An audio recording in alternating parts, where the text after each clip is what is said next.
Hi friends, कैसे हैं आप लोग। आशा करता हूं कि आप अच्छे होंगे और आपकी पढ़ाई लिखाई बहुत अच्छे ढंग से चल रही होंगी। चलिए स्टार्ट करते हैं। देखिए 5 नंबर क्वेश्चन हो गया।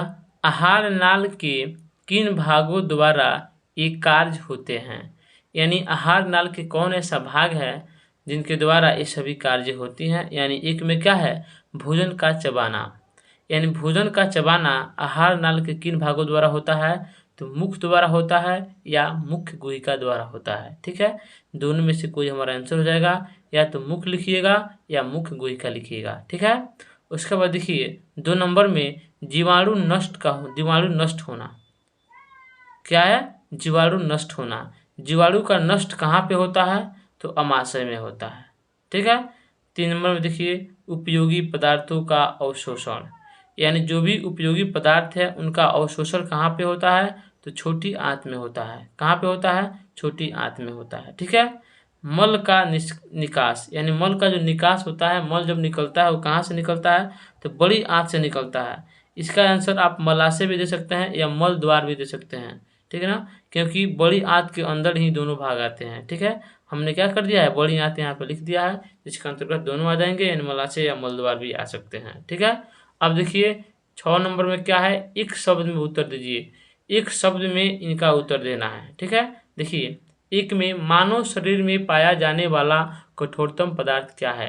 मानव शरीर में पाया जाने वाला सबसे अधिक कठोरतम पदार्थ यानी क्या है, दांतों में पाया जाने वाला एक क्या है, इनामल है। इनामल नाम का पदार्थ दांतों में पाया जाता है, जो क्या है, मानव शरीर में पाया जाने वाला सबसे कठोरतम पदार्थ है। ठीक है, उसके बाद देखिए पचे हुए भोजन का अवशोषण करने वाली अंगुली जैसी संरचना। यानी अंगुली जैसी संरचना होती है, वो पचे हुए भोजन का क्या करती है, अवशोषण करती है। इसका नाम क्या है, तो दीर्घ रोम कहिए या रसांगुल कहिए। ठीक ना, इसको इंग्लिश में क्या कहते हैं, विली कहते हैं। ठीक है, उसके बाद देखिए 3 नंबर में घास खाने वाले जंतुओं में सेलुलोज पाचन का स्थान क्या होता है, रुमेन होता है। अगर हमारे अंदर भी रुमेन होता तो हम लोग भी घास भूसा सब कुछ खाते और आसानी से पच जाता। लेकिन क्या है, हमें रुमेन विकसित उतना नहीं होता है कि हम लोग सेलुलोज को अच्छे से पाचन कर सकें। ठीक है, अमीबा में भोजन का पाचन का स्थान क्या है, खाद्यधानी है। क्या है, खाद्यधानी है। भोजन के अवयवों से उपयोगी पदार्थ संश्लेषण की प्रक्रिया द्वारा होते हैं। ठीक ना, अब इसको एक शब्द में हम क्या बोलेंगे, तो छोटी आंत बोलिए, ये गलत हो जाएगा। ठीक ना, स्वांगीकरण कहिए। ठीक ना, यहाँ पे क्या हो जाएगा, स्वांगीकरण होगा। याद रखिएगा, यहाँ पे क्या हो जाएगा, स्वांगीकरण हो जाएगा। ठीक है, उसके बाद 7 नंबर क्वेश्चन में क्या है, कारण बताना है कि आखिर इसका कारण क्या है। देखिए ए नंबर में है, मनुष्य में सेलुलोज का पाचन नहीं होता। इसका कारण क्या है कि मनुष्य में सेलुलोज का पाचन नहीं होता। मनुष्य क्यों घास भूसा नहीं खा सकता है, इसी को बताना है। देखिए मनुष्य में सेलुलोज का पाचन नहीं होता है क्योंकि मनुष्य में पाया जाने वाला अंधनाल जो होता है बहुत छोटा होता है। जो अंधनाल होता है क्या होता है, बहुत छोटा होता है, और उसमें क्या होते हैं, जीवाणु अनुपस्थित होते हैं, यानी जीवाणु नहीं होते हैं, जिसके कारण क्या होता है, मनुष्य में सेलुलोज का पाचन नहीं होता है। ठीक है, अब देखिए बी में देखिए अमीबा के खादानी में भोजन का पाचन होता है। यानी अमीबा जो है उसके खादानी में ही भोजन का पाचन होता है। ऐसा कारण क्या है, तो अमीबा के खादानी में भोजन का पाचन होता है क्योंकि खादानी में ही पाचन रसों का स्राव होता है।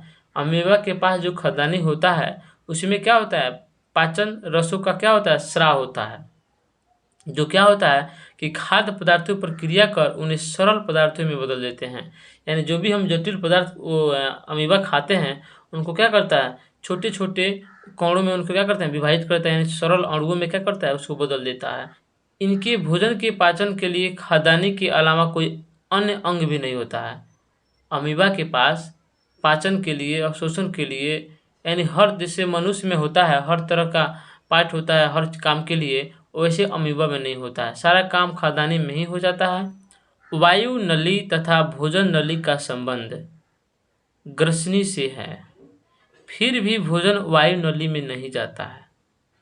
कहने का मतलब है जो ग्रसनी से में क्या है, ग्रसनी में भोजन नली और वायु नली दोनों साथ ही में साथ रहते हैं। दोनों का संबंध एक ही जगह है। कहाँ है, ग्रसनी में। फिर भी जब हम भोजन करते हैं तो भोजन वायु नली में नहीं जाता है। ऐसा कारण क्या है? देखिए, हम समझते हैं। वायु नली तथा भोजन नली का संबंध जो है वो ग्रसनी से है।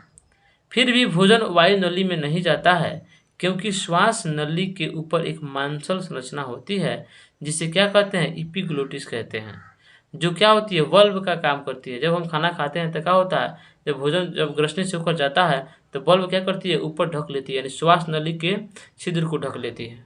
जब ढक लेती है तो भोजन क्या होता है, भोजन नली में चला जाता है। जब हम भोजन ग्रहण करते हैं तो ये श्वास नली को ढक लेती है और क्या होता है, भोजन भोजन नली में चला जाता है। यही कारण है कि भोजन श्वास नली में नहीं जा पाता है। अगर वाल्व नहीं होता तो भोजन श्वास नली में चल जाता और अचानक हमारी मृत्यु भी हो जाती।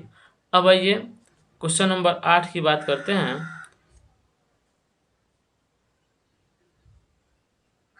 छोटी आंत में किन ग्रंथियों के स्राव आते हैं, पाचन में उनकी क्या भूमिका है? देखिए, इसमें थोड़ा हम एडवांस लिख दिए हैं। यहाँ पे जो आपको कटिस दिख रहा है ना, यहाँ और यहाँ, इतना आपको नहीं लिखना है, ठीक ना, क्योंकि क्वेश्चन बहुत लंबा हो जाएगा। सही है लेकिन क्वेश्चन लंबा हो जाएगा, ठीक ना। देखिए, छोटी आंत की दीवारों से आंत रस का स्राव आता है, ठीक है, जो क्या करता है, पचे हुए भोजन पर क्रिया कर उसे पूर्ण रूप से पचा देता है, ठीक है। उसके बाद हम यहाँ आ जाएंगे। यकृत से किसका स्राव होता है, पित्त रस का स्राव होता है, जो क्या करता है, वसा को पचाने में सहायता करता है। पित्तरस जो होता है वो वसा को, यानी जो भी हम दूध यानी दही या फैट्स वाले पदार्थ खाते हैं, तेल वाला, वो सभी को पचाता कौन है, पित्तरस पचाता है, ठीक ना। अग्नाशय से अग्नाशयिक रस का स्राव होता है, जो क्या करते हैं, प्रोटीन, कार्बोहाइड्रेट्स और वसा पर क्रिया कर सरल रूपों में बदल देते हैं, ठीक है। अब आइए क्वेश्चन नंबर 9 की बात करते हैं।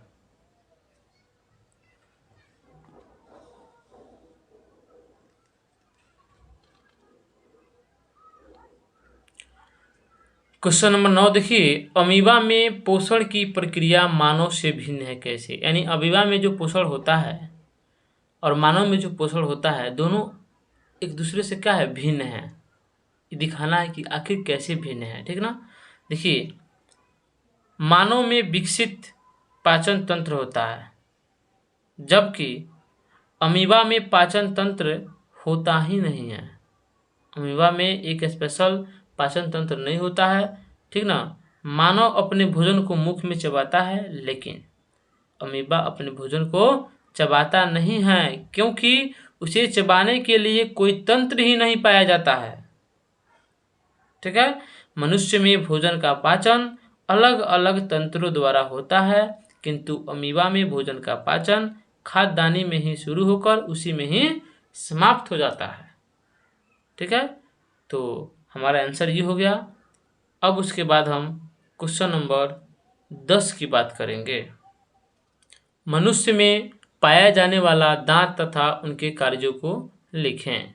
देखिए, मनुष्य में 4 प्रकार के दांत पाए जाते हैं, कृंतक, रदनक, अग्रचौड़नक, चौड़नक, ठीक ना। कृंतक भोजन को काटने के काम में आते हैं, रदनक भोजन को फाड़ने के काम आते हैं, अग्रचौड़नक तथा चौड़नक क्या होते हैं, पीसने और चबाने के काम में आते हैं। 10 नंबर क्वेश्चन हमारा फाइनल हो गया। 11 नंबर क्वेश्चन में मनुष्य के पाचन तंत्र का नामांकित चित्र बनाना है। देखिए, इसका हम एक अलग से क्लास लेंगे, हम आपको समझाएंगे, बनाकर दिखाएंगे कि पाचन तंत्र का हम लोग चित्र कैसे बनाते हैं। इसके लिए आप हमारे चैनल को सब्सक्राइब कर लीजिए, ताकि जब भी हम इसको समझाएं या वीडियो अपलोड करें तो आपको तुरंत ही मालूम चल जाएगा और आप उसे आसानी से देख पाएंगे, ठीक है। तो आज के लिए इतना ही, फिर कल मिलेंगे। तब तक आप अपना ख्याल रखिए और अच्छे से पढ़ाई कीजिए। जय हिंद।